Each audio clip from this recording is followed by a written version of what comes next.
Well, hello. Good evening, everybody. How's everyone doing tonight?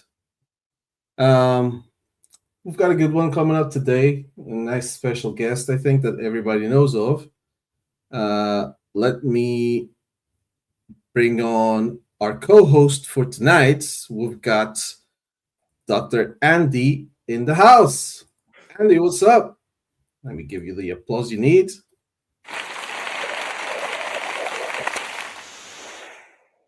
Hey everyone. Welcome, my friend. How are you doing? I'm doing very well, good. So it should be an exciting episode because I think most people, at least in Europe, when they start breeding, they watch all of Gavin's videos. So True. he's pretty famous, I would say. So Yep. Can't wait exciting. to get into that. Let me just quickly shout out some of the guys in the comments. Got Opus Pythons in the house. Thank you for watching. Our friends across the pond. Leviathan Snakes. I don't know if Courtney or Steven's on that side, but hi guys. And Bashkiller in the house also. Very good. He had a nice episode this week with Devin as well. So if you guys haven't seen it, go check it out. But anyway, so time for the intro, I guess. I have a special announcement today also, but yeah, stick around to find out.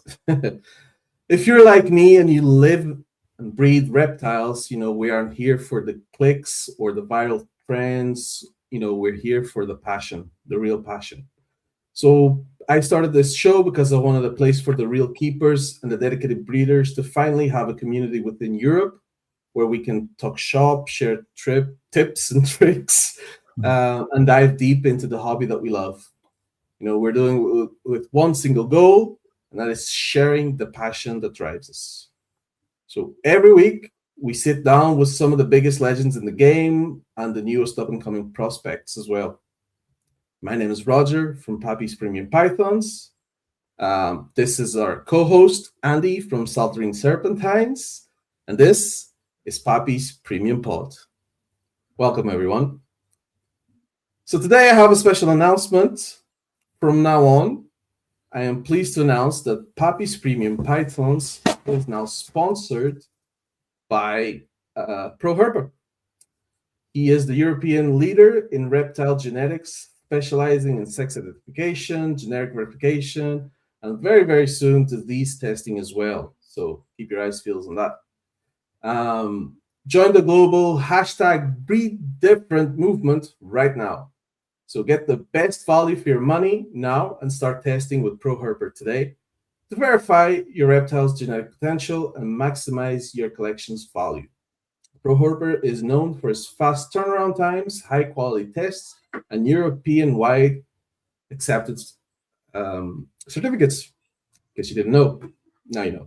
So I'd like to thank Jürgen at ProHerper for sponsoring Pappy's Premium Pythons, and I can't wait to see where this journey takes us. So, ladies and gentlemen, tonight we're crossing the waters to the land of His Majesty the King to speak to a true pioneer of the modern era. Most people in this hobby built a collection, but our guest has basically built an empire. For over a decade, he has set the global benchmark for what it means to be a professional breeder, a master of marketing, and a leader in the community. If you've watched a YouTube video about ball pythons in the past 10 years, you most likely know his face, you most likely know his energy, and you know his royal standard. So he is the man who turned the passion into what I would say household name. And he continues to lead the charge for the next generation of keepers. Joining us live straight from the UK, help me welcome the one and only Gavin from Balls2U. Good evening, guys. Hey, mate, how you doing? I'm good. I'm very well. Thank you for having me on. It's I've been excited for this one, that's for sure. Oh man, it's my pleasure. It's our pleasure that you've graced us with your presence. Thank you. It's anything like this I love doing. It's the more we can speak and talk about what we do and what we love, I just think it's awesome, Mm-hmm. Yeah. And again, I think the same way, and that's the reason behind this, basically. Awesome. Behind the podcast. Yeah, we definitely need more of this in Europe. We're trying to bring more content of awesome European breeders with this. Yeah, definitely. I think over the last what's really bizarre is over the last couple of years, I've been really trying to get into Europe and meet up with everyone and chat with people and try and highlight some awesome breeders in Europe. Most people think the UK is in Europe. It's kind of close, but unfortunately, a decision was made that for some reason we had to leave the EU, and I don't agree with it, but it is what it is. But yeah, it's cool to get over into Europe and see you guys, definitely. I don't know if, well, actually, I lived in the UK for the best part of 17 years. Wow. I moved there at 13 years old with my mom, basically. Obviously, just she went looking for a better life, and I moved with. And I was there until my 30s when I decided to move back to Portugal. So Wow. I was there when Brexit happened, basically. So yeah. I got to see it all firsthand, and yeah, Disappointing, but there was mixed feelings everywhere. So I guess it's like everything. Yeah. But anyway, politics aside, yeah, let's get started with this, man.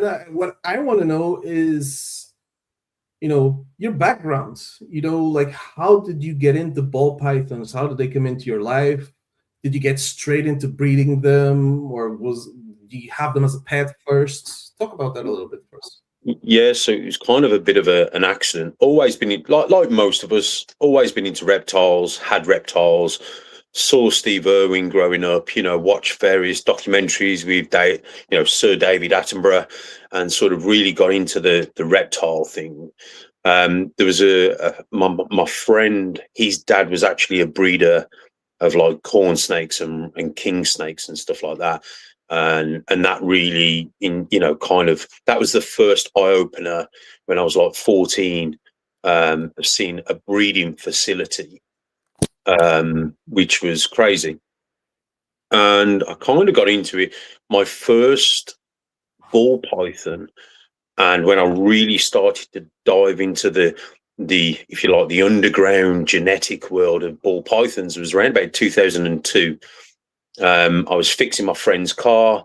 He worked at a reptile shop. He paid me in snakes, basically. Okay. And yeah, and that's kind of where the journey came. And then when I saw the first combo that I saw was a bumblebee, that blew my mind. For me, seeing that bumblebee, looking at the normal ball python that I had, and then seeing that bumblebee, just really, I think the bumblebee really skyrocketed and showed what could be done with simple genetics. And the next combo I saw was an Exantic clown. So yeah, that was for me. And then obviously YouTube wasn't around until about 2006, but there was reptile forums. So I used to jump on like Ralph Davis's Reptile. Ralph Davis had his own website, which had his own forum. You had other stuff like Bush League. You had ballpythons.net. You had there was loads of forums, or let's say a handful of forums which I'd used to go on, which was predominantly in the US, and learn. And that's kind of where I learned a lot of my stuff from. And I used to sit back and watch people like, Kevin McCurley over at Nerd have an argument with, let's say, Corey Woods, or they'd have a disagreement, and I used to sit there like with popcorn watching it, going off, and, people typing and sending pictures in and stuff like that. So that for me was when I was kind of in the background, just learning and watching and researching who was who. And then obviously, I had my first clutch in 2007. And then I then was obviously doing, trying to breed and make some stuff. And then I established Balls2U in 2014, which then became the brand that, the kind of is what it is today. It was almost like I was asking for help, and I was kind of getting the door shut. And I've told this before. And so hence the Balls2U was a tongue-in-cheek term used in the UK. Well, Balls2U, I'll do it myself. Yeah. And that's where the whole Balls2U came from, and was established in 2014. So I've still got my original female from 2002. She's still in my collection. I've still got some animals from 2007 and, some animals from 2014. Those were my, let's say, my pinnacle years where everything started and led up to today. Gotcha. Yeah. So that was quite a while ago since you started breeding. It took you 7 years before you branded yourself. And previous to that, previous to Balls2U, I'm guessing you were just doing it under your own name, or were you taking it seriously, or? So I was just sitting in the background, just listening and watching. And, there was this guy, this young guy with glasses going round buying these amazing ball pythons, and everyone was talking about him. And it was this new guy in the industry who was, doing some serious investment. And that just happened to be Justin Kabelka back in the day. And, seeing and watching and hearing all these stories on the forums, I look back now and you sort of piece everything together, and you're thinking, wow, like, I actually know Peter Williams, who founded the, Candy or Toffee was allelic. He was the first guy to find that Toffee and Candy was allelic with albino, and looking back in the past at Matt Lear when he first produced, the GHI and proved that out, when like the coral glow was actually handled by one guy before it actually became Freedom Breeder and Kevin McCurley's animal. And you find out all these little bits of history which are so important that put us where we are today, So for me, it was just watching in the background, watching people make things, Greg Graziani proving out the first pastel, then Kevin McCurley behind him, Mark Mendek, buying one of the original pastels from Greg Graziani, and us seeing the history and everything grow and go to where it is today, So it's history that I like to share with people, because if it wasn't for those guys doing what they did, we wouldn't be where we are now. That's for sure. Exactly. And a sort of a follow-up question on the back of that. Then, back then, you're obviously seeing all this information and following everything in forums. Were you investing into these morphs yourself? Were you doing imports? Were you bringing stuff in from the States or Africa? Was it easy? Well, yeah. Unfortunately, it wasn't easy. But at the time, you've got to imagine we didn't really know a lot. So in the UK, without being, there was a lot of good breeders in the UK, tons of good breeders. It was very underground. There was Crystal Palace Reptiles was one of the big, names that was importing. There was other people importing animals and other household names, let's say. But I feel like the American side of things really would put themselves out there with showing pictures and showing what they were doing. So you were kind of, I felt over here in the UK, it was kind of a little bit very underground, very difficult to get to speak to people and find out what was around and what was available. What was going on? Obviously, we were still importing animals from Africa, and I was fortunate to be able to pick some animals that came in on an African shipment. So I was kind of blessed, really, because we don't really do African imports like we used to. And I was able to be a part of hand picking one or two projects from there. Like now we have that, captive breeding has certainly taken over, and we've got some fantastic animals available to us, whereas before we didn't. So I had no money. I had no money to invest. I wasn't an investor. I was just keen to learn, how and why, and how do we breed? What do we breed? What years? What times? What temperatures? I was keen to learn, so I was learning a lot and taking on board everything there as much as I could, like a sponge, and researching. I was able to get my animals because there was a lot of people out there who was selling bad feeders, and they were feeding on ASFs or Maltese or African soft furred rats. So I was breeding. So a friend of mine was breeding African soft furred rats. So I was able to get them, and then I started breeding myself.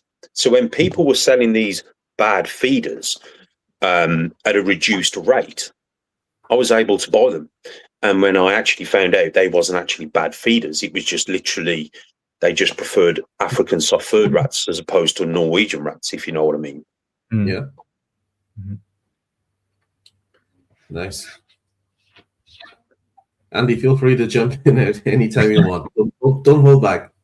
Yeah. You can interrupt me anytime.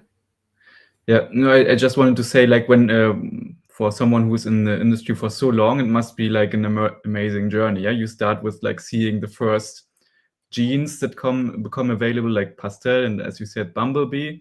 And when someone starts now, he sees like the triple recessives and all these things. Like, it's a completely different world, right?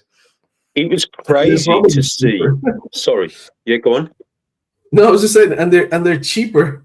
These triple what a single morph was back then. Yeah, I mean, a pastel or a pastel, depends how you say it. We're talking you could not find one for less than €2,000, £2,000. That was cheap. Yeah, that was cheap. Yeah, and because, dare I say, everyone, when they saw the bumblebee, they wanted to make the bumblebee. You didn't have a variety of pastels to pick from, so you didn't have a quality pastel here and a quality, you had to just take whatever pastel you could get. So we didn't really have. It was very lucky if you managed to get a very good quality pastel or pastel. And the one thing I want to really give homage to is the spider gene. The spider gene really catapulted our industry with the bumblebee into a different stratosphere. It really showed what could be done. And to this day, for me, the Bumblebee, even though the Bumblebee was the first combo which really blew my mind, it was the spider pattern and the way it controlled the pastel. Just, so for me, the spider gene it holds a dear place in my heart. And that kind of broke the internet, because no one wanted pastels until they saw the Bumblebee. Greg Graziani couldn't really sell them. He sold some to the Snake Keeper. He sold some to, I think he sold one to Kevin McCurley as well, because Kevin McCurley had just proved out his line of pastel. And obviously they were calling, Kevin McCurley was calling his, I think it was lemon pastels. And then you've got the pastel was known as the pastel jungle, because and the spider was known as a spider web. And then you had stuff like Kevin McCurley brought out the Soul Sucker, which broke the internet. And then Ralph Davis brought out the Flatline, again, which broke the internet. So these keystone animals that people were producing, Justin Kabelka produced the first yellow belly pied. These people were absolutely breaking the internet with these just 2 gene combos. Matt Lear, when he produced the Mojave GHI, his first combo was actually a pastel GHI, which I like, don't get me wrong, and I kind of prefer it. But way back then, the Mojave GHI, we couldn't get our head around it. And the Soul Sucker that was made via Hidden Gene Roma and a lesser, and Kevin would call it a Hidden Gene lesser back in the day, just broke the internet. No one knew how these genes would interact with each other. And that's what stirred and created this craziness that we have today. Yeah, that's great. Yeah, I was around back then. Yeah. I read a newsletter from Ozzy, and I mean, I can see some similarities to genes nobody wants anymore. And then Justin shows a video where it's an awesome combo where that gene is making that combo possible, and then people go crazy about it. Yeah, I can see that. But referring to Ozzy's newsletter, he said something like, we see so many great combos nowadays that this kind of crazy excitement, that you just put some 2 genes and everyone goes crazy. It's not there anymore. So it's very hard to create something now that people really get excited about. It's like the whole world's first thing, back then, having a world's first meant something crazy. Nowadays, people are popping out world's first left, right, and center, and it's just that. We move on to the next week. Don't even call them world first anymore because no one really cares. Exactly. And back in the day, to have a world's first was like, you'd won the World Cup. It was something to really be proud of. And unfortunately, I suppose if you want to look at it negative or positive, depends which way you look at it, people getting into the industry nowadays in their first season could hit a world's first, which is amazing for the new breeder, because it means they can make something that's never been made before. However, because of that, it's lost its notoriety, to say, I've got 7 world firsts over my career would be a massive achievement. It'd be like, a particular, I don't know, football club or soccer club, winning the World Cup multiple times or being champions of that division for multiple times. It meant something. To me, it's still something to be proud of, because you're showing something that no one's ever seen. I look at it now, if I can help someone get excited about a project, and I've spoken about this before, about the Sunset Project.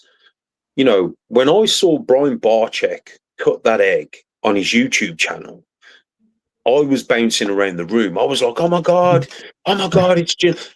But the best of it is, he hatched that like weeks before he aired it. And I felt like phoning him up going, congratulations, Brian, well done. Oh, my God. But it had happened. Now, back then, I was like, wow, I'll never, I used to think I'll never, ever be able to work with Sunset. Never.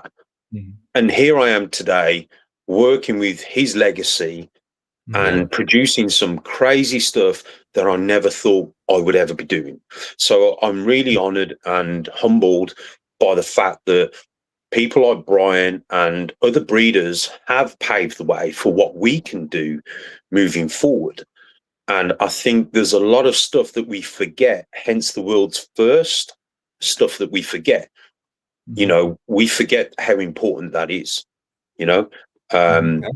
So, yeah, I mean, Garrick DeMeyer did a combo a couple of years ago, which was relatively straightforward. It was the sugar lavender.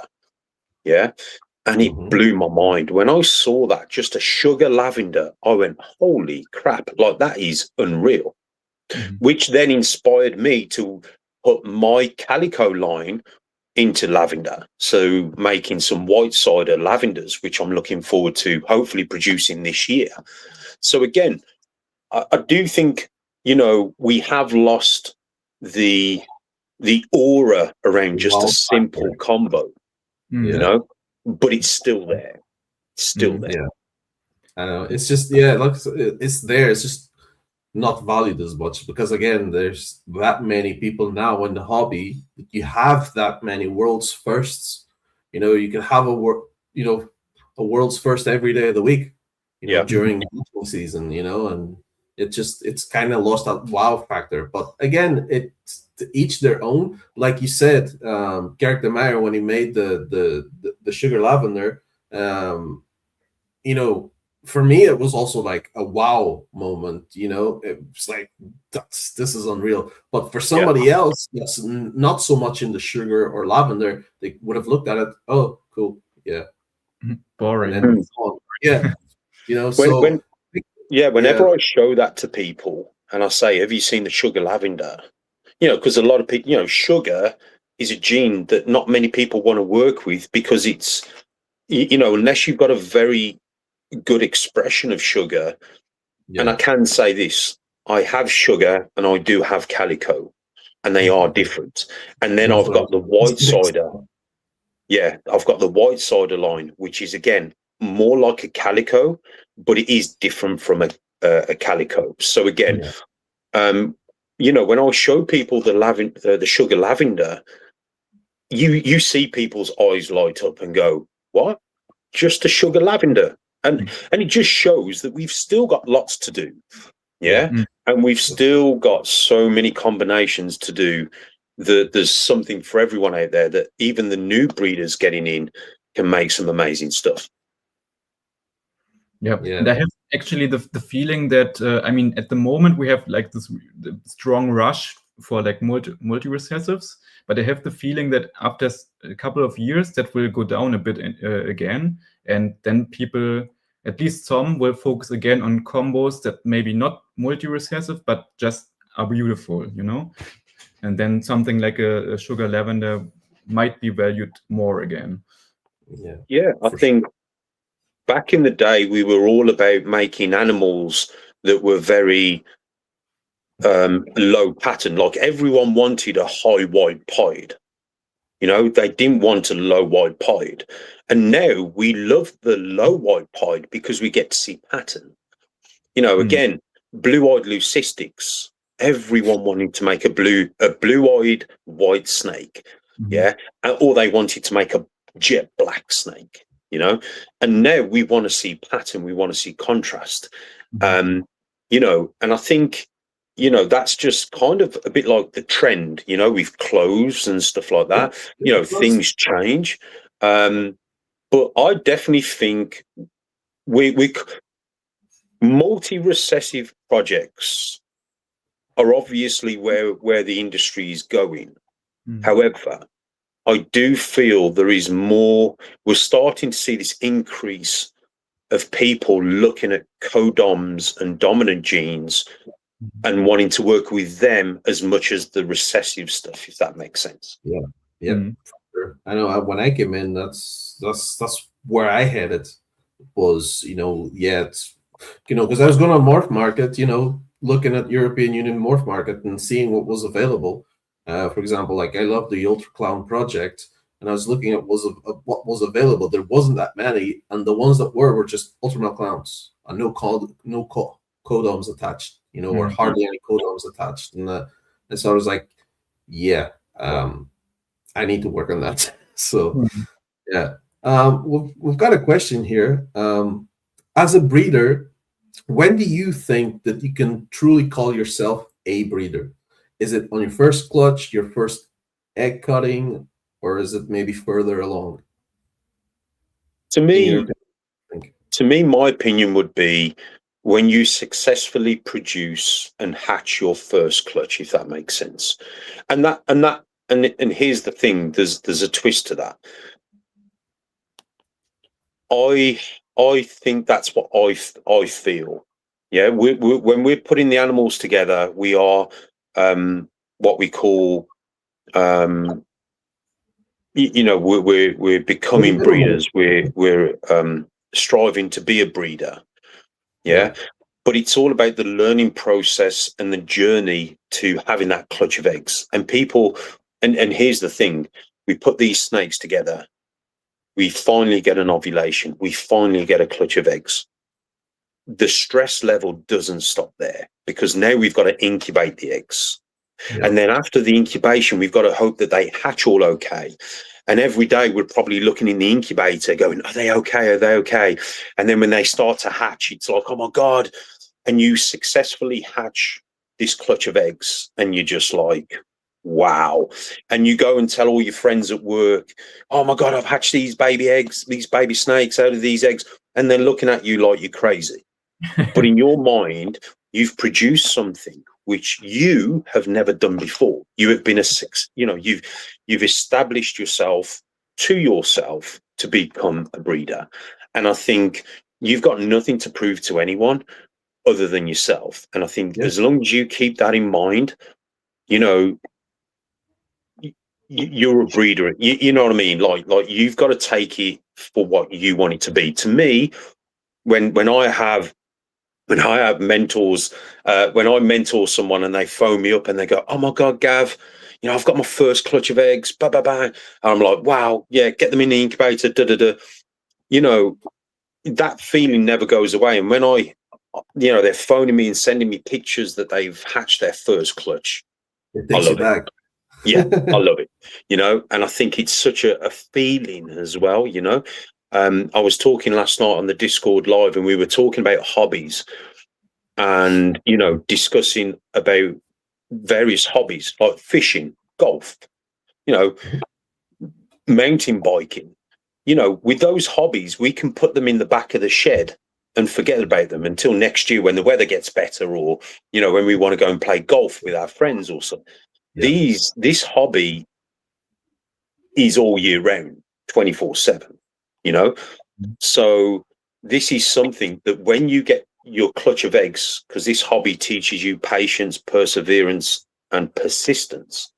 When you get that clutch of eggs, there's not another feeling like it, Yeah, no, for sure. And I see it not even just, it's like you said, it's like a daily thing, right? Because you could maybe have that one snake that's a fussy eater or something, or hasn't eaten in a while, and then all of a sudden it's feeding day, and you see its head popping out, and you try to feed it, and it eats, and you're like, yes, finally, you've always got that feeling. We take the small wins, we take the small wins every day, and then when you hit that animal that you've been trying to hit for the last 2 or 3 years, that's when you sit down and all your patience, perseverance, and persistence pays off. Yeah, absolutely. Well, here, I want to get into also, because obviously you've been, you've survived a decade of market shifts and stuff. And a lot of people that have started since you have, been and gone. I wanted to ask you, what is one thing that you've stopped doing, say, in the last 3 years, that basically saved your business to continue going? in 2026? Good question. What have I stopped doing? I wouldn't say there's anything really that I've kind of stopped doing. I've just evolved, like I've changed. I've gone with the times. It's like if you try and paddle upstream without a paddle, you ain't going to get very far. So, we know what methods work, and I know what works for me. And that's what I kind of do. And I do try different things, and some things work, some things don't. But it's always worth trying and doing stuff. I don't think there's any one thing I've kind of stopped. I've just changed how I do things. Like, for example, when the hatchlings used to hatch out, I used to separate them into separate tubs and wait for them to shed out in their own tub. Okay. Now I don't. I leave them in the incubator until they shed out, and then I leave them another 10 days after they've shed out until they're ready to. They're all coming at me out the tub, trying to bite me. Then I set them up, and I find I get a better feeding response, and they kind of they become acclimated, or they kind of feed better, and they have a better start. So I don't really stop. It's kind of just adjusting the methods if I can get a better percentage, if that makes sense. That's interesting. I haven't heard that one before. Have you, Andy? Actually, no. Like last time we were talking about that it's the reverse now, that people and now since the shed testing came into place, people now separate all the hatchlings to get the first shed to send them to the test already. That's very interesting to hear. And what's crazy is if you speak to any of the shed, the shed testing companies, they don't really want the first shed. The first shed for them can give them a mixed results. And certainly when I was speaking with Jürgen, and I know a couple of the genetic testers in the US, Rare Genetics for one, have said, we'd rather have the second shed as opposed to the first. And here's the other thing as well. I'm a massive believer in shed testing regarding using it as a tool. However, shed testing is not 100% correct. And that's something that we need to keep in mind. And if we're sending off the first shed, that's going to lower our chances of the shed test result being correct, if that makes sense. So you can have a false negative, I believe, but you can't have a false positive. So I've had 1 or 2 animals shed tested, and they've came back negative for a gene, only to find out I've kept that animal and bred it, and by accident I've popped out a recessive which I tested negative for, if that makes sense. Then when it was retested, it tested positive. So with shed testing, if I can give any advice to anyone out there, I understand. And again, back in the day, I used to separate my animals when they first hatched, put them in their own tub, in their own container, and let them shed out. And again, that's not saying that doesn't work, because it did work. But I find if I leave them in the egg box after they've shed out, and they've all shed together, and then leave them another 10 days-ish, 7 to 10 days, you open the lid and you see them being, they're going at you and they're trying to bite you, then they're ready for food. Then I put them in their own containers and, sex them, ID them, and set them up. That's how I do it. And I find I'm getting really good results from it. Yeah. Very interesting. And speaking of shed testing, quick shout out to ProHerber.com. Order your tests at ProHerber.com, a company which is trusted by more than 1,000 breeders all over the world. Any shed test that arrives by Wednesday will receive the results by Friday in the same week. Pappy's Premium Pod is sponsored by Pro Herper, and we appreciate them backing our podcast. So that's awesome. Jürgen's a great guy. You know, I've used Jürgen for as long as he's been operating, and we do have good communication. And I do feel there's lots to be done. I think shed testing, for me, a lot of people are negative towards it. And when you go to America, and I'm not knocking, you know, no Americans at all, but I have heard a few American breeders talking. Like I've overheard a conversation saying that, you know, oh, you know, they want the genetic makeup so they can go into a lab and produce the combo that you want without breeding it. Now, okay. I'm not, and it's kind of like a massive conspiracy thing. Now, listen, I'm not saying that's not going to happen in the future, because who knows what can happen in the future. But I live for the direwolves now, right? We've got direwolves; they can make it. So yeah, 100%. I get it, but anywhere near it. But yeah, I just think I live for now. Whatever happens in the future, like technology, you know, look at our phones. You know, look at the Wi-Fi. You know, the internet. You know, 2006 YouTube really kicked off or started. And now look at YouTube. It's a source of knowledge. It's a source of, you know, a media stream. You know, we don't really watch terrestrial TV now. We tend to stream our films and our programs. So who knows where technology will take us? You know, we've just got to be, you know, real and just understand that, you know, shed testing is a tool that is very useful for us. Yeah.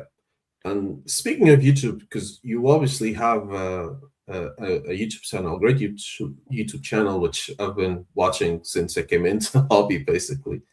But I wanted to ask on that specifically, you know, say your YouTube channel was deleted tomorrow, and, you know, would Balls2U survive? And it's more like, how much of your success today is about the animals versus being an entertainer kind of thing? Because obviously YouTube plays a big part in marketing nowadays. So yeah, so the one thing that I think I don't think I've got a massive following, and I think if I was to do more outrageous, you know, oh, I nearly got bit by this snake, oh my god, you know, really crazy out there videos, you're going to feel that, you know, you're going to become one of those, like you said, animal entertainment things, channels, which we all have watched and we've all seen and we've all been a part of, or at least been a part of. When I mean being a part of, we've participated in watching The View. Yeah. For me, if the channel got deleted tomorrow, it'd be a nice break, because coming up with content is hard work. Because like I've done how to set up an egg box, let's say, yeah, but I probably did that like years ago. But then someone getting into the hobby this year may not have seen that video. So really, every year I could do with doing the same video, but almost like a revised video of how to set up your egg box. Yeah. And I could do that quite a lot. But then I feel it's very repetitive, you know? Well, it depends also on the people who are watching and how much they're looking, because I don't know, your egg box video was what, 5 years ago? Maybe more? Probably 7. I think when I came in, it had been released like 5 years ago, and I watched it. So I found it and I watched it. It was like, you know what I mean? It depends how you look. And it hasn't really changed, other than maybe some little tweaks.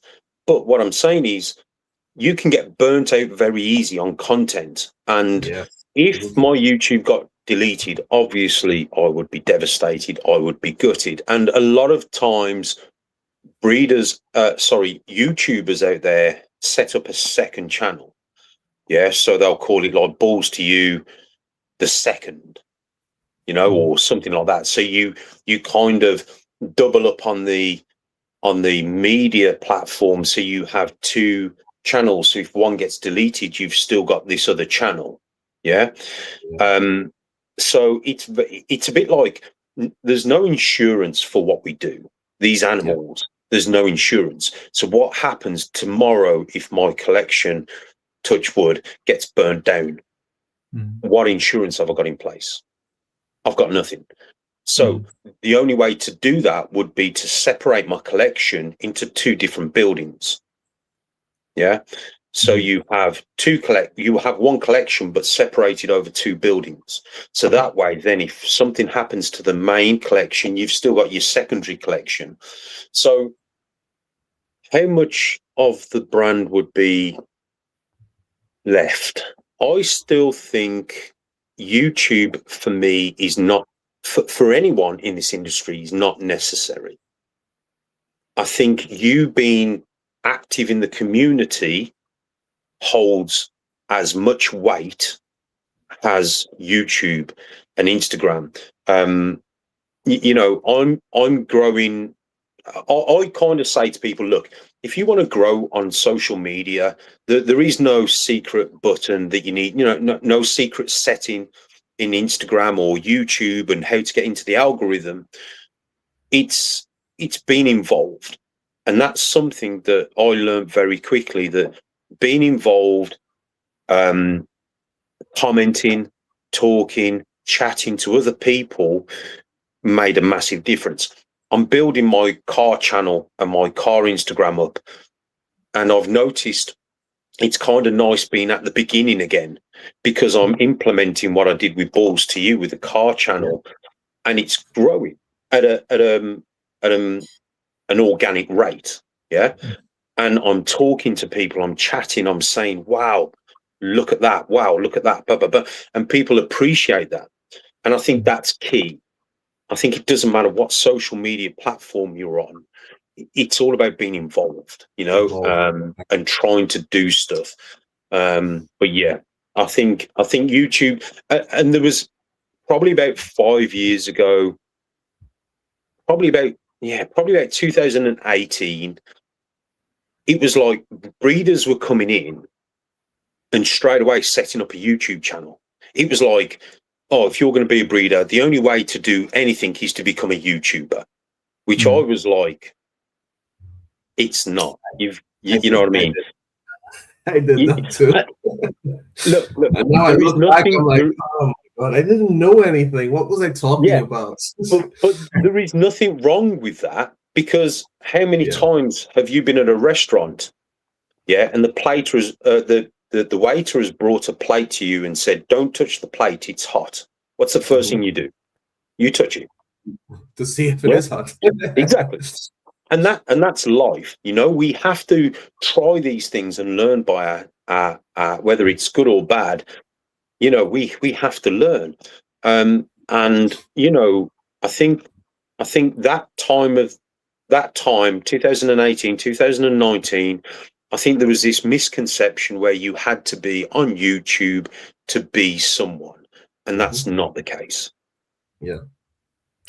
I actually have like a good follow-up question to that, because what you just said, when you listen to, let's say, marketing advice from the US, because from Europe, of course, you don't get it. The message is you need to be very active and present on social media, YouTube, Instagram, all of this. If you don't do anything of that, nobody will know you and nobody will buy your animals. That's the message. And since you are one of the, I would say, more rarer cases in Europe that are so long in the industry and successful, maybe you can give one advice, or also more, like how to be a successful breeder in the European market. It is the same, if I'm honest with you, Andy. It's the same. You go to all the shows, we bump into each other, we say a quick hello because you're going somewhere, I'm going somewhere, and but we still say hello, we still bump into each other and say hello. It's kind of the same thing. Leviathan, for example, I've never met Stephen and his beautiful other half in person, But no doubt in my mind, when I'm over there at Tinley, it'll be like long lost friends, hey, how you doing? You know what I mean? That's something that, being involved in the community, talking, chatting, congratulating people, being positive will go a long way. Like, I remember going to America for the first time to link in with Miguel and all that lot over there. And I hadn't been before, and I landed, but I knew the minute I was picked up by Graham over there, Graham Christian, he picked me up, and it was like a long lost friend, even though we only communicated over messages and over Instagram or over YouTube. It was like a friendship was already formed. So support is key. If you don't support the people in your community and then you ask them to support you, it's kind of a bit counterproductive. And I think a lot of the times, a lot of people just don't think to comment. They're doing the scrolling and they're liking and just liking. What about just dropping a comment and just saying congratulations? Yeah. I Trust me. If I had to give any advice on anyone's social media, you don't have to make these amazing videos. You don't have to put yourself in front of the camera. All you have to do is be involved. Just say to people, hello, wow, amazing, congratulations, because people will remember that. And, obviously logos or, your branding is also important. But that's just so people recognize who you are online, if that makes sense. The logo is more about, so you're the face behind the logo, if that makes sense. Yeah. So so branding is important to a degree, but being active and being in the moment with the community is equally as important.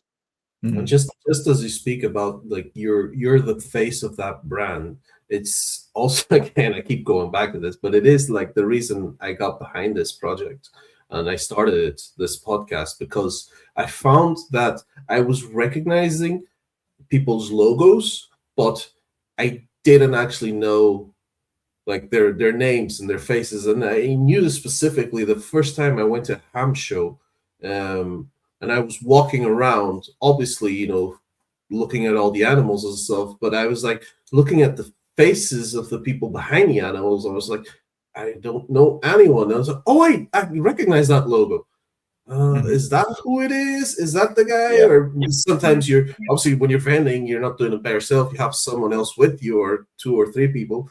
And then I'm like looking, and I'm like, should I go up and say something? Like, just say that I follow them, or I don't know which one actually is the guy behind the logo, sort of thing. So, I mean, it is, I guess. It can be very, again, as you said before, I have seen so many people come and go, and that's not a negative. That is just the way it has been. Over what? Let's say really, I got my first ball python in 2002. So let's say 2004. Let's say I really dived in. Laptop out, computer out, whatever.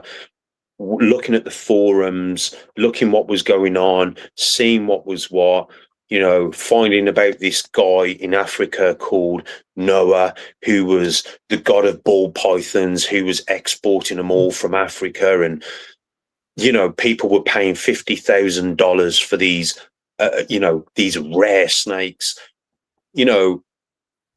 It's just, even to today, like I said, if you see one person leave the hobby, let's say one person's leaving, and you look at that person's been in this industry for 4 or 5 years and has established themselves as a breeder, and has also, you know, created a brand and made some amazing animals, and you see him leaving, it can create fear. People get scared. But what we don't see is the 3 new breeders who have come in that week, because we don't know who they are yet. Exactly. Yeah. So we can be scared, if you like, when we see all these breeders leaving. But reality of it is, you know, I'm still getting new people messaging me going, "Hi, Gav, I'm new to the hobby. You know, can you give me some advice? You know, what should I do?" And that's my job to go, "Welcome to the hobby. It's a fantastic place. Take your time and do your research." You know what I mean?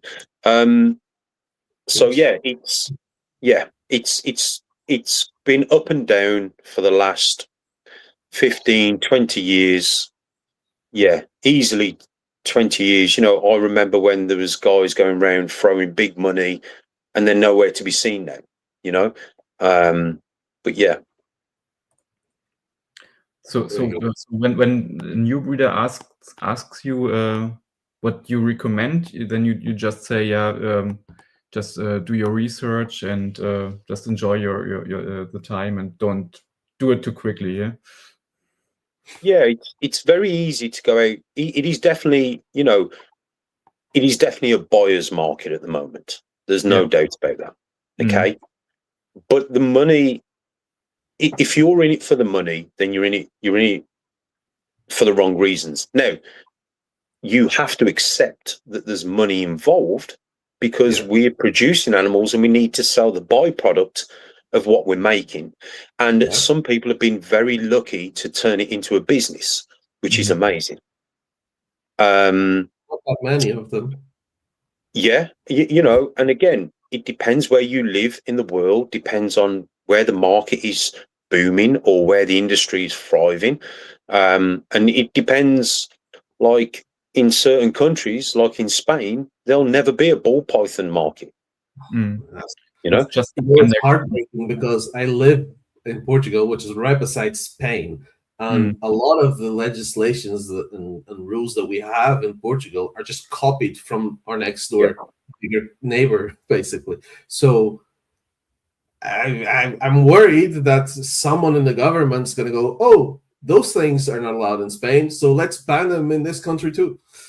So, and it can be very scary, but that's where we as breeders or people in the hobby need to be responsible, you know, and we need to be, you know, hence why, you know, there's a lot of things I've kind of stopped showing on social media because people don't understand. And I've got a lot of people that follow me who don't keep snakes, who wouldn't keep snakes, but they're really interested. Like today, I've got, you know, I was out and about today and I had some students come up and said, "Oh, I saw what you did. You know, you posted the mama ball python on the eggs. Oh my God, blah, blah, blah. That's amazing." Now, these people are at college, yeah, and then they live with the parents, and probably their parents are petrified of animals, of snakes, sorry. But what's happened is this person, when that person then grows and gets their own place, when I say grow up, I don't mean it like, you know, but they're still young, you know, when they get their own place, they may go, "Do you know what? I want to get a snake. Do you know what? I know someone, you know, Gavin Balls2U, I'll follow him, blah, blah, blah." And, you know, if I can inspire someone to consider that, then that's great. I've got someone coming over on Sunday, never had snakes before, never bred ball pythons, but has bred other animals that wants to get into breeding snakes. So it's my job to make sure that they understand the full process, the time, the patience, the cleaning, the feeding, you know, the whole aspect of it, the reality of it, but also show them some amazing things that they could potentially make in the future, and try and be responsible for them to become responsible reptile breeders themselves. Responsible reptile keepers. Yeah. Yeah. Do you think there's a chance that we can create something like US ARC because the regulations are in Europe so strict in most countries? Yeah, so it would be really good for us if we could have something that is defending our rights, like in whole Europe. Our best form of attack is defense, in a sense of genuine data, okay, genuine information, and that's where we can segue into responsible reptile keeping. Tony and Vicky at Responsible Reptile Keeping aren't just about the UK. They aren't about Europe. They're about the whole world. And they're not about... It's weird because even though they're called Responsible Reptile Keeping, they're not there to work for us. In fact, they're there to show the truth. Yeah? They are showing the truth that what the governments have been told is all a bunch of lies. Yeah. And for us, having a US ARC, but Responsible Reptile Keeping and US ARC are like, they work together. You know, you can't have one without the other. So US ARC has been going for so long. And again, great team over there. I always support them when I go over there. They always, you know, soft as it sounds, you know, again, I support US ARC from over the pond because I know if anyone's going to help us, it's going to be US ARC. But then Responsible Reptile Keeping came along, and that was like almost like a marinade to the steak. You know, it was like we got US ARC who can fight and push legislations, and then we've got people like Tony and Vicky and Responsible Reptile Keeping who can actually back that with data. And true media. And that's what I think the only way we're going to be able to win is with proving with real data. And that's that for me. Again, I support everything that they do over at Responsible Reptile Keeping because they just keep finding the data and fighting the fight. And there's lots of stuff going on behind the doors that people aren't aware of, that they are fighting every day. Yeah, we definitely need that. Cool. Well, a little birdie told me that you're actually going out to Houghton tomorrow to the show. That was the plan. However, there has been a bit of an emergency on my end. And unfortunately, I was due to get on the ferry tomorrow, drive over, get to Houghton and spend the day there, come back on the Monday. But unfortunately, a bit of a family emergency means I can't make it now. But again, it is what it is. I was kind of excited to get over to Houghton and see everyone there. But it's definitely going to happen at some point this year. It's just unfortunately, you know, things are happening in my personal life which kind of take precedent, you know. Yeah, of course. What I was going to ask if you were excited about picking something up or if you were just looking around. So I guess just looking, just window shopping. Nice. I love going to the shows to network, to see what people have done, you know, just to have that chat. You know, it is so important. Like I can't explain how important networking is in any industry, you know, and here's the thing. So if we don't support the shows by going and showing, you know, in attendance that it's worth still doing, then the shows will just eventually stop. And then we'll probably be moaning that there's no shows, you know. There's no shows. Well, you didn't go. Yeah, well, I stubbed my toe, so I couldn't go. Or, oh, you know, the cat ate my passport. I couldn't make it, you know. Unless, you know what I mean? It's like, just go. There's 4-5 European shows a year minimum. Just pick one. Just go, you know? Yeah.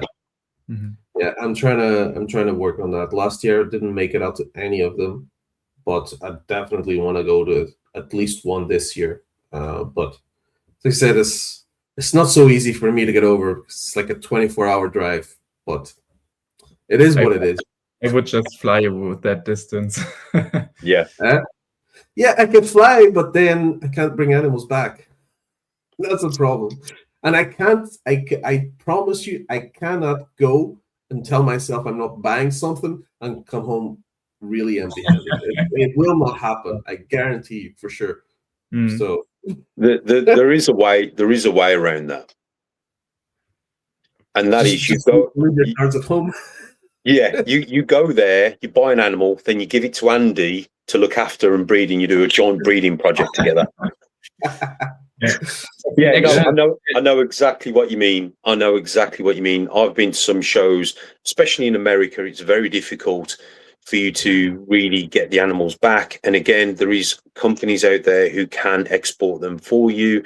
But there will come a time where you stop or slow down buying animals, if that makes sense, because you've got your collection, you've established it, and you only need the odd one or two things, and that's something that with time you'll learn.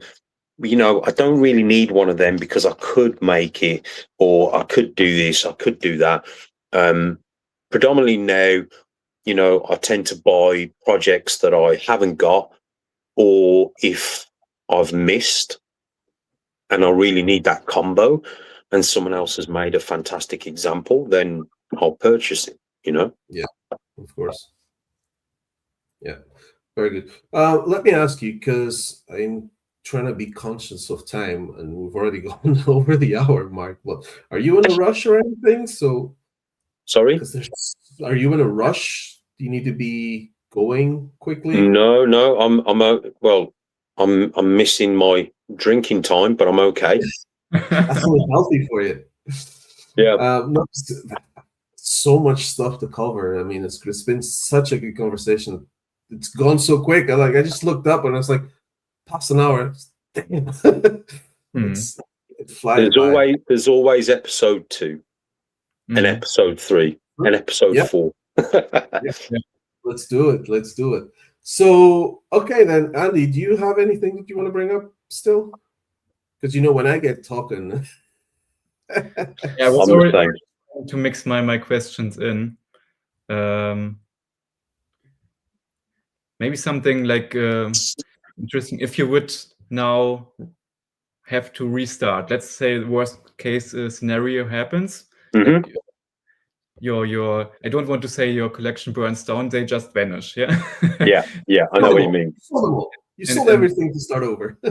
Yeah. And now you have to start again. So what advice would you give yourself, or how would you do it? So what I normally say to people is, if you're going to get into this hobby, try and find a project that you really, really have a passion for. Yeah. And for me, I'd start again with a particular project, with one project. And I'd concentrate on building that project and be known for that project. And then from there, I would then slowly cascade into other projects and slowly dabble and then build them, if that makes sense. That's the advice I would give anyone. There's lots of projects out there which have not been done and have so many combinations that potentially they would only need one recessive, possibly two, and they could build a very powerful, very exciting collection. Yeah, that's good. Actually something I like to tell people too. Yeah, that's also what I did with Hypoclown. Like I started with that when almost nobody had that, and still not many people are really focusing on that. So I want to be the Hypoclown guy at least in Europe. Yeah, 100%. And then there's other projects which people have forgotten about, which is the True Ghost project, the Exantic Hypo project. When you see those animals in person, they are spectacular. Yeah. And that's a project that not many people do. I picked up a pastel, and you can look up on my Instagram, you'll see the animals, and I have put them in a video. I picked up a pastel banana Exantic male. Actually, I actually picked up two because I couldn't choose between the two of them. So I brought them both. And do you know what? If you'd had said to me Exantic on top of banana, I'd have been like, no. And then you throw in pastel, I'd be like, no, no way. But oh my God, like I am excited for that. I haven't even, they're obviously still growing up. They're probably about, I don't know, 500-600 grams. But I am so excited for that project because, again, it gives you a different color palette that we haven't seen, a different project that you can go down that has never been done. You know, there is so much out there you could do that it just, you know, how many ultramale monsoons have you seen? I've probably seen one. One, I think, yeah. Yeah, one. You know, yeah, and that's what I'm saying. A simple recessive like ultramale that's been out for a number of years, and you've got monsoon, which I feel is one of the top or exciting recessives at the moment. There's still lots to be done. You know, there's so much to be done.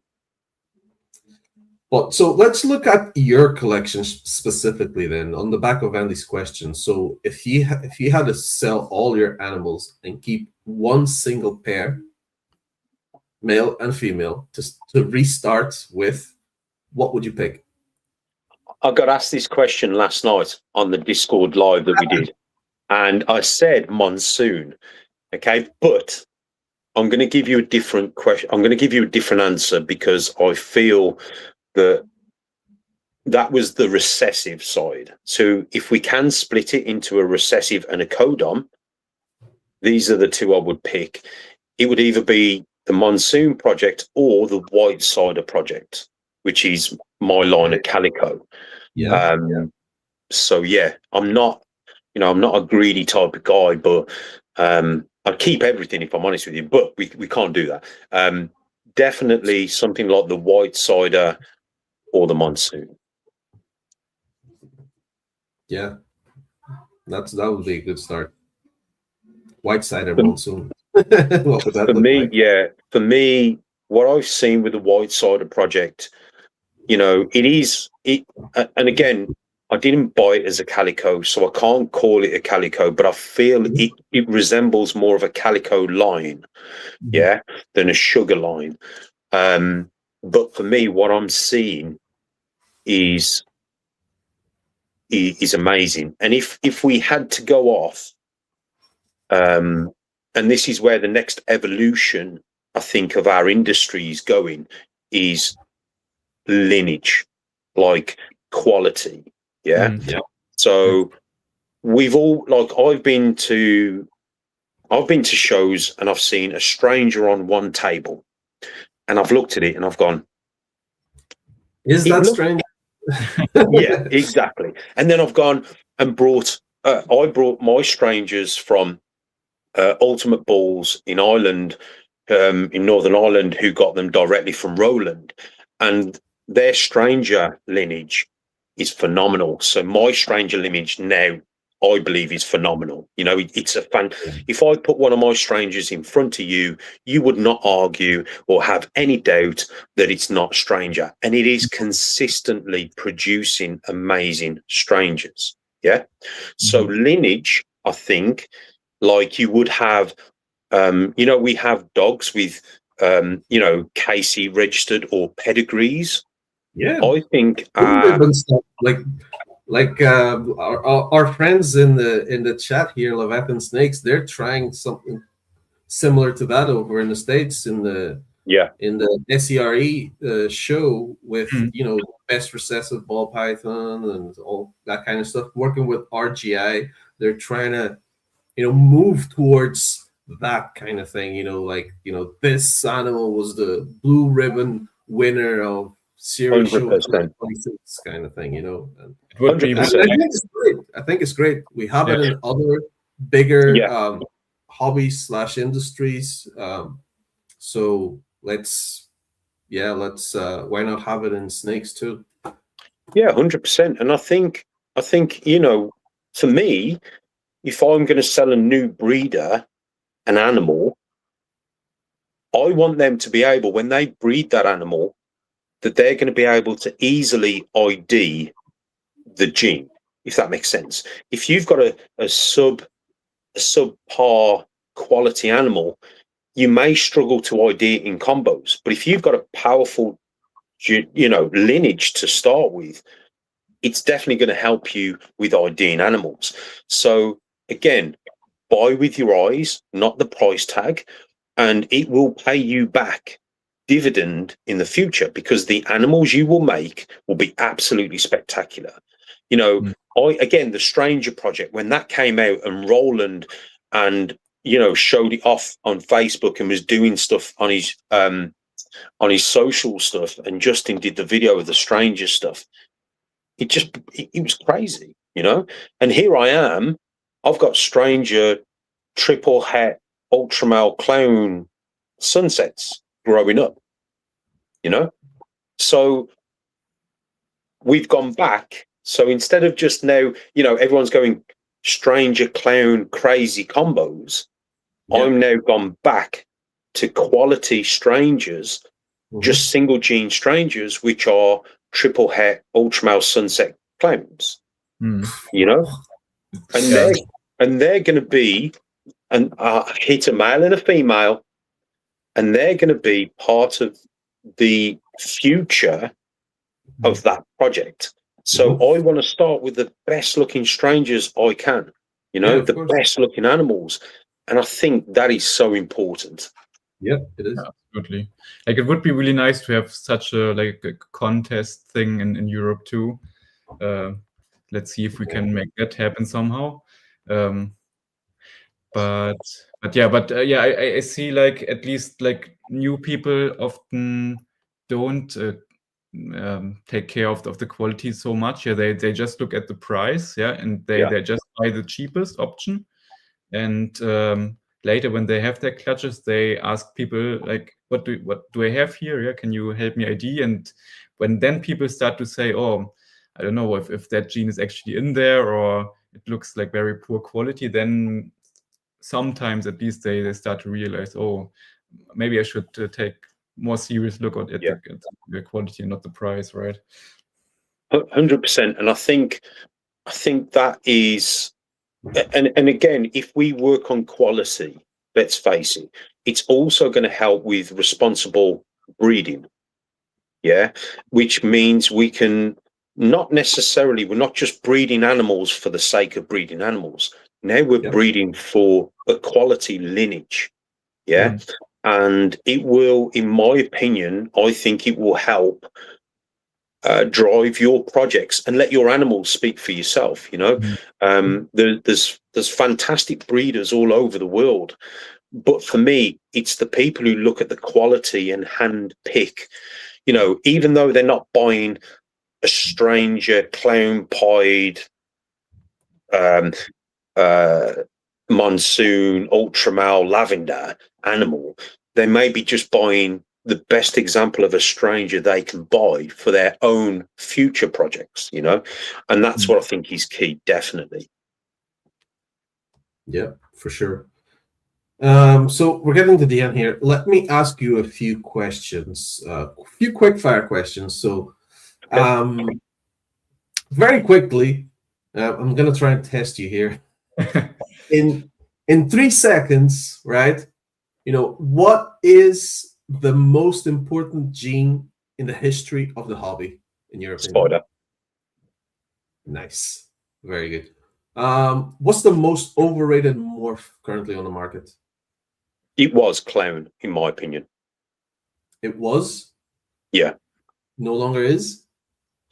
I'm going to say, and people are going to hate me for this, but if I can explain, I'll explain why. DG. Okay. Why? And the reason the reason for this goes back to quality.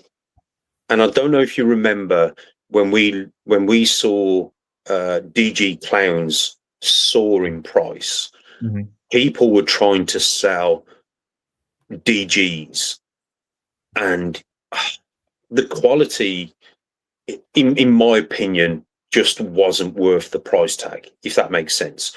Now, is DG a fantastic gene? Yes, it is. Should it be the be all and end all? No, because it does and can take away from contrast. So if you put a super orange dream next to a super orange dream DG, I would probably pick the super orange dream minus the DG. Yes, the DG will make it cleaner, but we can use vanilla, we can use fire, you know what I mean? We can use lace to make it clean. So if DG's the number one recessive 1 week, and then it's lace the next, and so on and so forth. So for me, I think with DG, don't get me wrong, I've got DG Exantics. I think they're amazing, I do. But I do think that, it comes back down to the quality of the animals. I've got DG Exantic stuff, but I've just started working with Sahara, which is another line of DG. But my Sahara stuff looks super clean, and it's repetitive, it's consistent. So Sahara being different from DG in a sense of, when I say different, it's almost like, when you've got a gene and it's been watered down time after time after time, there's no pureness to it, if that makes sense. Yeah. To me, trying to keep the gene pure as much as possible makes for a better outcome, if that makes sense. And I'm not saying, you should inbreed everything and this, that, and the other. I'm just saying, you want to pick the best and sell the rest, because then your breeders become better and so on and so forth. So, yeah, I'm not hating on DG. Back into the lineage. And I get it, absolutely. And I don't have any DG. I want to get into it. And the specific line I want to get into, that I just love, I think it's the best one out there, and obviously it's my opinion, is the enhancer. Yeah. It's enhancer line, by Billy in Canada. I love it. I think it's the best one out there. But anyway, what's your favorite gene to work with at the minute? Yeah. Recessive wise, Monsoon. Codon wise, I think for me, your favorite is. I'd say at the moment, my gene that I'm enjoying at the moment is a white cider. Okay. Yeah. That will probably change this year, by the way, with the other stuff that I've got breeding. But at the moment, I'm really enjoying the white cider project. Yeah, maybe I should get one from you. Look, this isn't, I'm not plugging the project, I promise.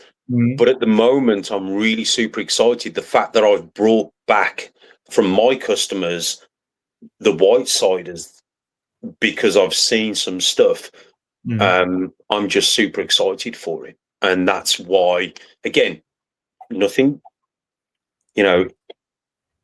it's just, I'm just excited for it. Yeah. Well, that's fine. That's great. So I was going to ask you, what is, in your opinion, the best recessive out there at the minute? One single recessive, not any combinations. So single recessive. You know what? I've said Monsoon. But let's go a different route. At the moment, I've still I've still got to love. I've got to say Sunset, because that was a recessive. At the time when I picked the Sunset, it was either Stranger or Sunset, and I went with Sunset, and that for me was the right decision. Even though I wasn't keen on it in the beginning, I thought, you know what, it's a recessive. Let's make some hets and hold them back, and so on and so forth. But I really do enjoy working with Sunset, and I've got some fantastic plans for it in the future. So yeah, it's very difficult because, yeah, a very difficult one that is.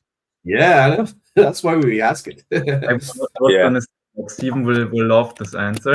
I love paint. He's already commented there. Yeah, Yeah. I can't quite see all the comments, but if people are saying what they're saying, you know, I love paint, I love puzzle, I love Sunset, Monsoon, Tornado.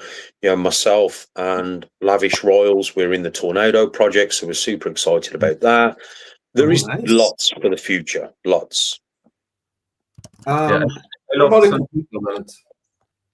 Sorry? Incomplete Dominant. Incomplete Dominant. I'd have to say Incomplete Dominant. The Bang. I'd have to say the Bang at the moment. Bang. Okay. Yeah, a lot of people are still sleeping on Bang.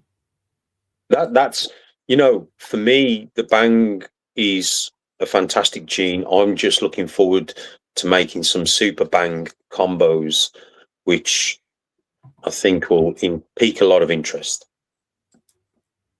Very good. So I think the last thing for me, Andy, then I'll pass it over. What's your goal, your biggest goal or objective for 2026? And that could be snake related, maybe not snake related. So for Gavin, what's the big thing for Gavin in 2026? To make it to the end of 2026. No. Yeah, that should be up there. Yeah. So look, my goal every year is to be better than last year in every way. Being a dad, being a partner, being a friend, being, you know, in the snakes, in the cars, in my work, in the gym. You know, it's just to be a better version of me. And I know it's a bit cliche and a bit cheesy, but I think that's the only way to be. I think you've got to keep improving on you, and that's the only way forward, is to improve on you. And your biggest nemesis is yourself. You know,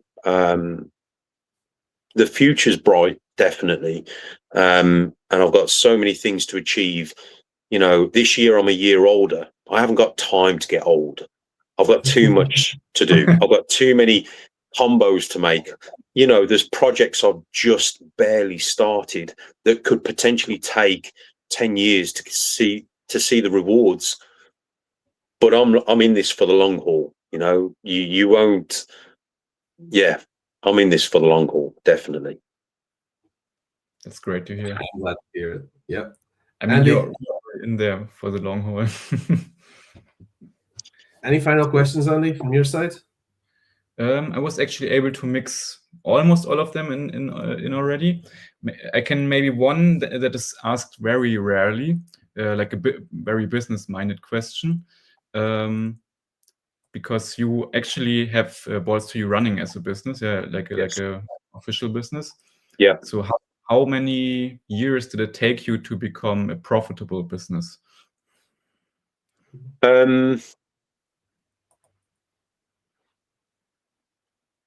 The first, I would say, probably took me 6 to 7 years before I started to see a profit, which then I brought more snakes, more racking, more equipment. You know what I mean? It was like, once I'd paid and covered all my bills for the year, I remember having £500 left, and I had £500 in my pocket. It was a Saturday. It was a Saturday afternoon. I'd sold the last baby of the season, and I got £500 in my pocket, and I was like, that's it. You know, all my rodents are paid for, everything's all done. It was halfway through the summer, and I'd actually covered everything. And then my partner at the time walked into the living room and said, Gav, the fridge freezer's just broken. Mhm.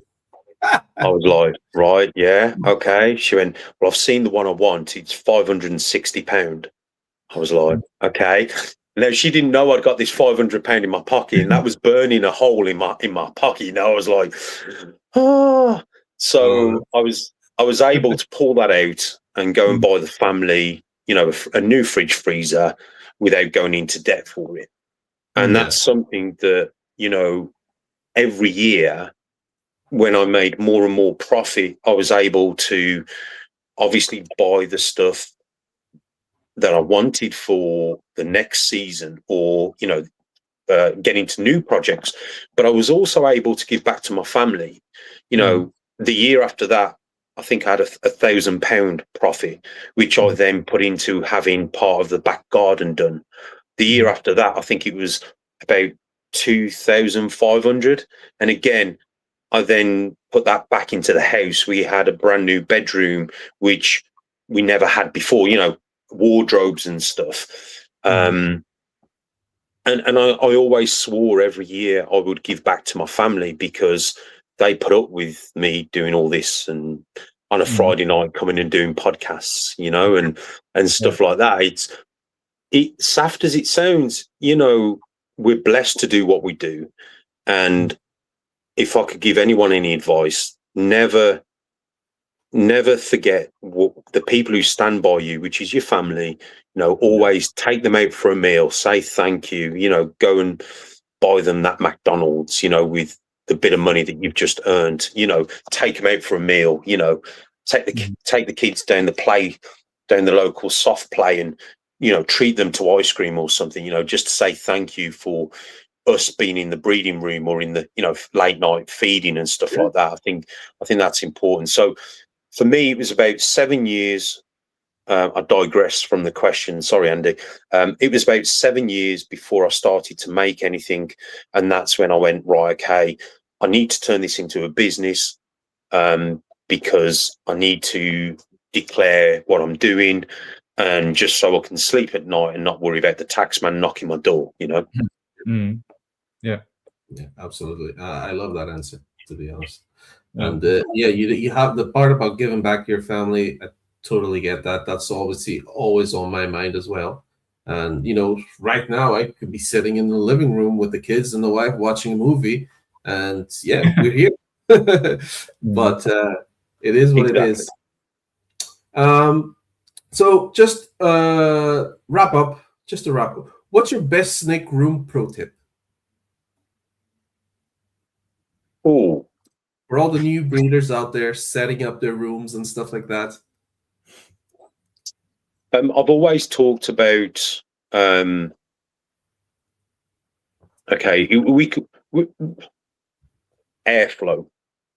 Airflow is something that's never discussed. Never. Ventilation, quality air. You know, people worry about their snake room going cold and all that sort of stuff. Like, I'll leave the hallway door open into the breeding room and let some fresh air through. And when I'm not in here, I've got an extractor fan and I've got some air vents which pull fresh air in from the outside, which help replenish the air. Airflow is such a key that people forget. And airflow is as important as temperatures and humidity. That's a great one. Great tip. Thanks very much. So nomination time. I don't know how much you know about this podcast, but the going theme here is that you are invited to nominate another breeder to come on the show. Ooh, and talk. Okay. Yeah. Okay. Is there any rules and regulations of who they need to be or who they should be, or? Yeah, Just you can't nominate Michael from Heavy also. Okay. Because he was He's Okay. already been nominated like 2 or 3 times. yeah, but it needs Um, to be someone from Europe. I'm not sure if you've had, but Jean-Claude Jean-Claude Van Damme. Jean-Claude Van Damme. Yeah. God, it's Friday night. Adoptable. Jean-Francois, right? Jean-Francois. That's it. Yeah. Thanks, Andy. He's going to hate me for forgetting the last part of his name. He's going to hate me. But yeah, Jean is a great guy. I really respect him as a person. I think he he's a great guy. He's very interesting, very funny, and he has done a lot of good work in the industry. So I'd like to nominate Jean-Francois. That's a great shout. Yeah, I like that. I've already reached out to him, but I'll use this in support. I'll clip this section and send it directly to him. If he doesn't come on, I will go over there and we can do this, and we can do it from his room. So to make sure he is on. Straight from the vault. Yes, straight from the vault. Absolutely. Jean-Francois, again, good guy, great guy. I love Jean. I've known him for years. He's a good guy. Yeah, he is. But yeah, that's it, man. First of all, thank you. Again, thank you so much for coming on and spending the time with us, sharing all these amazing stories, all the information, the airflow tip for the snake room, because I feel it, because I know it's not spoken about a lot, and I find myself sometimes planning and drawing my next snake room, and I found myself actually a couple of weeks ago Googling how to have better airflow in a room, kind of thing, how to design the airflow system. So thanks for shouting that out. I appreciate it. Shall I give you a little tip? Yeah, sure.